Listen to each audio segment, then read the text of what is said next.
Welcome, everybody. This is the second episode of DUCKit. We have an amazing guest with us today. His name is Ray. He's the co-founder and CEO of Step.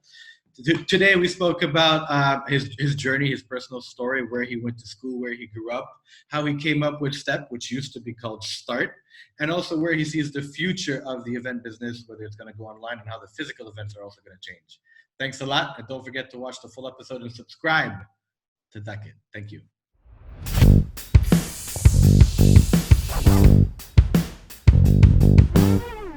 Hi, Ray. Thank you so much for making it. Really, really appreciate it. As you know, you're our second guest, so one of the first people that we wanted to speak to. Thanks a lot, and welcome to DUCKit. Hi, guys. Hey, Ray. Welcome. Thanks for having me. Thank you. And don't forget, you have two options. You can, have the courage to answer all the questions, or you could just duck it and avoid it. Hopefully you go mainly for the first part. I feel like I've known you for quite a long time. I think we've been, friends, and we've even professionally worked together at different events. I remember the first time we met. When was the first time we met? The first time we met was Kareem, I think. When Kareem, that's right. Yeah. That's right. And like we said in the last one, everything starts with Kareem, right? Everything starts with... this was like 5-6 years ago? That was 2015, the first time. Yeah, wow. The first time I came to a Step event with Kareem, for Kareem, was 2015. First time I spoke at was that the year when you had Kareem had the golf buggies branded or something? No, that was 2016 maybe. That was 2016. It was the year after. Yeah, that was a lot of fun. And we had the screens and everything, and we had interactive stuff that nobody interacted with. we had Modester actually. Maybe I think the first the second Step conference very early on. We were doing it still in Answer Cal Avenue. I think when Kareem first started and we were still very new, I think Kareem was like maybe 20 or 30 people in total. And we had Modester, I think, with a captain on stage. We had like a 5-star captain. Amazing, man. But yeah, it was cool. Yeah, and time flies. And then after that, you were doing them where they were doing the boat show. Yeah, Kareem became a 3 billion and we're still here. We're still hacking video calls. That's what happened. Cool. So I guess in that journey, man, like I feel like I know you. I feel like we've become quite close, actually. But I feel like a lot of people might not really know the whole story about you, and I feel like there's a lot of things that I think people would appreciate. If you can, and if you're comfortable, just tell us a bit about how you came to where you are today. I mean, where'd you grow up? Where'd you go to school? Your background, your mission, your purpose, anything that you think is relevant. It's really kind of interesting to understand people's background. We'd love to hear more about that. So I grew up in Beirut and Lebanon, and that's where I spent most of my life. I spent 1 year in Canada, which was also played a big role in probably where I am today. There's few things that kind of contributed, but I grew up there, and I went to AUB, the American University of Beirut, and actually that's where Step started. So I didn't get any job off college. I started Step in third year, my last year of university. And then I moved to Dubai 5 days after I graduated. My brother was already here in Dubai, so I came.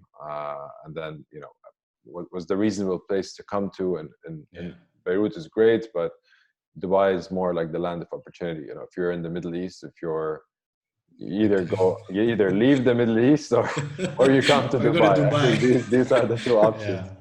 So this program, which still exists till today, by the way, it's called Company Program. And Jazz is part of something called Junior Achievement Worldwide. So they kind of give you, they take the class, you become like a company as a class, 25 people. That team, which is, my classmates, would nominate, each other to be in different positions in the company. And then you follow a manual to start. It's not really a virtual company. It's like you actually start almost a company, but they give you a very small budget restrictions. So, and you have to build a business plan, you have to build a marketing plan, you have to build a product, you have to do, But you were properly operating a company. This was a real organization. Oh, so it's not completely virtual. Like it's not like you do it online. But it's not like registered and real. And they give you a lot of Okay. restrictions. But you're thrown in as if it's. I mean, we even had like you had to create salaries for people. I mean, they were like $2 salary, but you still had to do it and had to pay it. So you had to operate as if like a full company. Yeah. So during that year, I almost totally forgot about everything that existed in school, to a point where I didn't even get my like books or anything. I just had that like manual for the program and my laptop, and I would leave classes just like I was completely delusional about like that school still exists because I was so into it. But it turned out to be pretty good. I mean, we competed in the competition in Lebanon after running the 3 months, and they hook you up with like a mentor company. So we had a bank that was mentoring us. So we'd sit with people from the. I'm sure it was the best mentor. Yeah, I mean, that's why I'm asking which bank. Anyways, you don't have to answer. That's fine. You can actually duck it. This is a very long time to. This is a very wrong time to say that because it's also a Lebanese bank. Does that even exist, by the way? And if you know anything, you know how much people love Lebanese banks. Oh yeah, absolutely, absolutely. They're fundamental. Yes. Yeah. It's like banks across the world. So the same bank that where my money is stuck today, they mentored us. They got their money back for the mentorship. You know what I mean? Basically, yeah. You know, I realized that actually, what would make me happy when I'm 65 is probably the fact that if I've lived an interesting story, regardless what I was doing then, as long as if I've lived an interesting story, to be able and be an interesting person and tell that to someone, that would have been like enough for me in my thoughts at that time. Sure. So this was like a big kind of like eye-opening like realization for me, and it was actually quite interesting for me down the line because that's when I decided that I'm not gonna go into consulting. I went back to university after that. I decided I'm not gonna apply to a single job. I actually didn't even update my resume like one single time during that year. Not even, let alone like apply somewhere and even. So you were doing your internship in Dubai. Yeah, they came here for a short period first, and went back. And then you went back. Okay. And then you went back, and then at that point you decided that you were going to change things. Yeah, and actually, you know, recently I saw a tweet by someone wrote like, what's the most successful, important decision you've taken in your life? And I was trying to think of that for a while, and this was actually it. I think like deciding not to get a job and starting something in my last year of university. I think that was probably like the most important decision. And that was actually there's two types of decisions. There are decisions that you have to take and they're instant and their effect is immediate. Like you can take a decision today to you know, like Trump now needs to take a decision to open up the country or keep it closed. That's instant. Like the second day it's effective. You know, you can't undo it. But the other decision which I had to although he doesn't have the authority to open the country. Yeah, that's hypothetically. Sorry, sorry, continue. No fake news here. Sorry, continue. Yeah. The other decision which I had to take is more a decision that you take over a period of time. So which was a decision that I had to take over a year. So I had a year window to change that decision, which is basically not getting a job and starting something. So and I think this is much more difficult because the type 1 of decision making is you can use your instinct and you take the risk and like, you know, whatever, I'll just do it, you know, and then you live with the consequences. But with having to take a decision that you can change over a period of time, I think it was hard.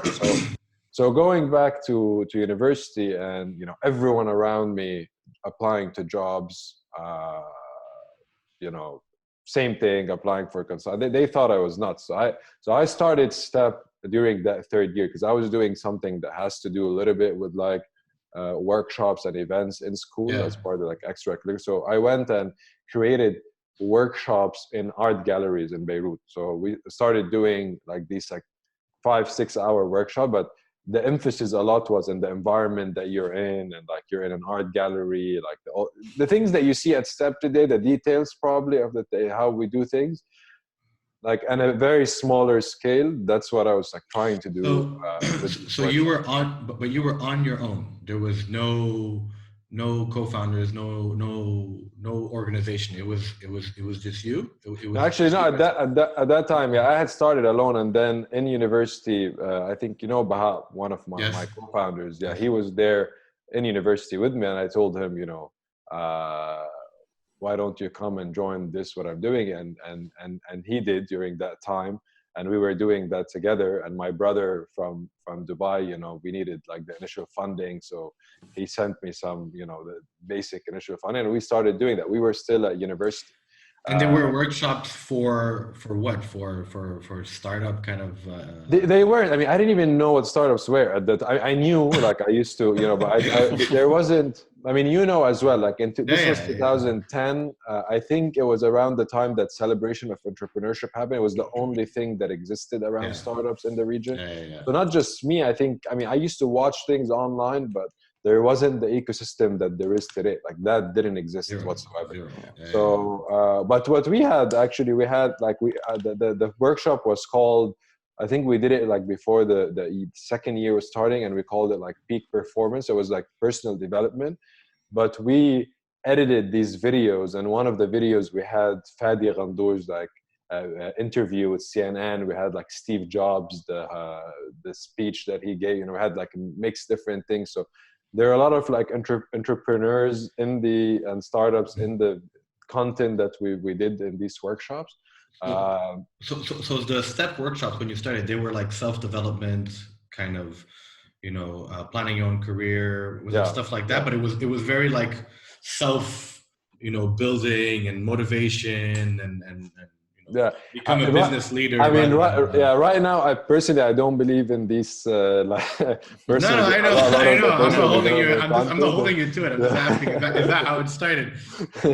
Because that's how it started. Yeah, that's how it started. Yeah. No, I do believe in some part. I just think that some of these people that do these things, one, either they've milked it, like you know, taken advantage of it and of people, or they're just not qualified. Like you have someone who's you know, not been through that, or maybe that was me at that time. But for me, I didn't do it to become like a life coach. I did it because that was the only thing that I thought I could start. You know.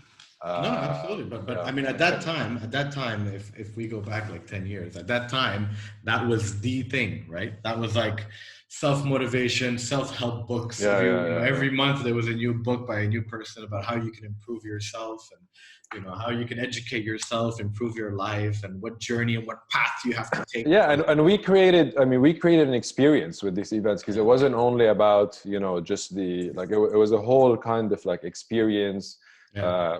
I'll share with you some pictures also later. I mean, we like, you can tell from one of the art galleries that we did it in, it was like a cotton factory converted into an art gallery. They had all this like 60s furniture and amazing like modern, kind of like rusty but modern. So it created a really good environment. We partner up with like a food. So we did a lot of the things that fundamentally are still the same today with Step. It wasn't actually called Step. It was called Start.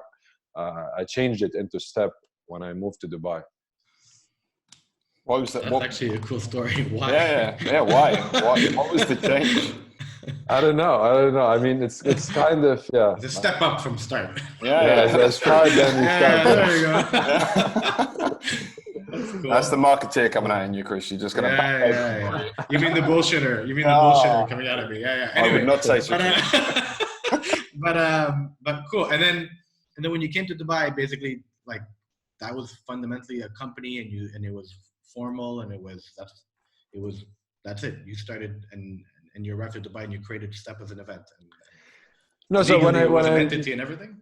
Yeah, when I moved to Dubai, so I was doing like two things. Started something. So I had Step, which was like the event, and that's when like it turned into more like an event. And the first one we did was 2012. And then I started something called Spider Frogs, which is now part of Step. And it was more like a kind of like a digital agency, technology agency providing interactive technologies. But I wasn't building anything. So it's more partnering up with like companies in Europe and other parts on multi-touch technology was very big at that time. So getting like some of these and basically doing projects with clients. And then whatever income was earning from that, like instead of, putting these profits away, it was invested into Step Conference. So we did the first one in 2012, and that was like a losing event. That wouldn't have any sponsors at all. And yeah, I mean, it's this, obviously it was small, but still cost you money to set up the AV equipment, to do some basic branding, to do some marketing. We did like a promo video because we didn't have anything. And actually we didn't have, our first sponsor was 2 years after that. And obviously we didn't even sell any tickets. So when people are trying to start events now, like they say, how can you make it like Step? Just tell them like it doesn't happen overnight. They're building a brand for an event doesn't happen overnight. It took us 4 years, 4 years to even get the first sponsor. So it takes time, because at the beginning, I mean, you're a nobody.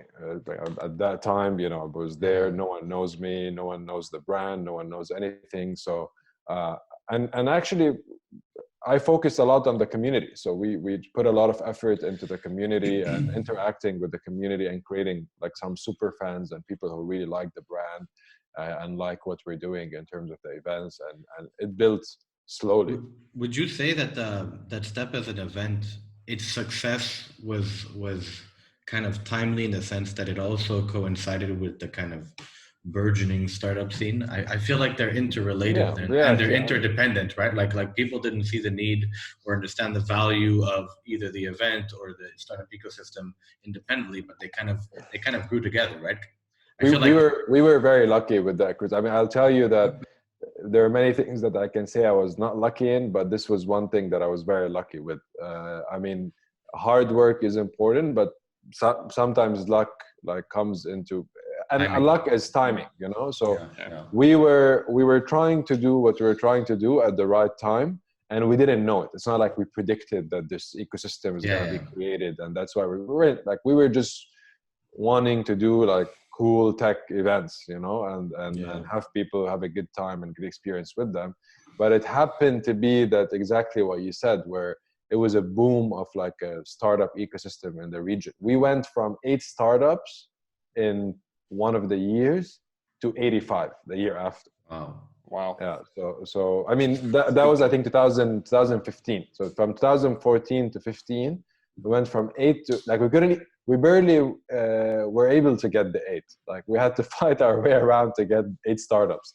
And then suddenly the year after we had 85. And this is when like Step Conference, this was the first year we do it in the Marina area. Where I love that venue. I was going to say that was one of my favorite venues. Man, that venue, man. I don't know. I'm sorry. I'm like, no disrespect to like, Media City and all that stuff, but man, that venue. Yeah, me too. I love that venue. Yeah, we were kicked out of there. I don't know if you know, because they. Why? No, because it doesn't exist. It doesn't exist anymore. So. You mean the structure? This was it was a boat club. It was Dubai Boat Club, that area, and Miras took over that, and now it's, I think, soon they're going to open Dubai Harbor there. Yeah. So we were like the last event.